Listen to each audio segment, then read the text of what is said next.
اي حاجه بيت مش يحبوا راهو مساحه مش يعطيك مساحه بفالور ولا تلوجع انت قد تعطي لهم هم طاقه ديجا عاشقه هي مجربه ماهيش طبيبه وصاحبك اللي قاعد يكتشف العالم الجديد معاه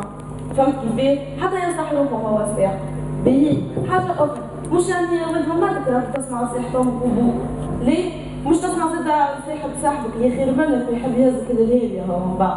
خاطر هذا مش من المصلحة. حاجة أخرى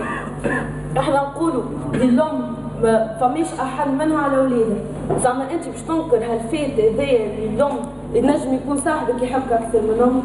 ما فماش أنا با كيستيون في الحكاية هذي، ما عندك ما تحكي لي سامحني زاد سوجي صعيب مش باهي مع الكونت، معنا احنا البور من الآخر اللي معكم باش تعملوا وماذا بيكم زاد تقولوا اللي بالحق أمك تحبك هي وأبوك أكثر من يحبوك الخير صحابك.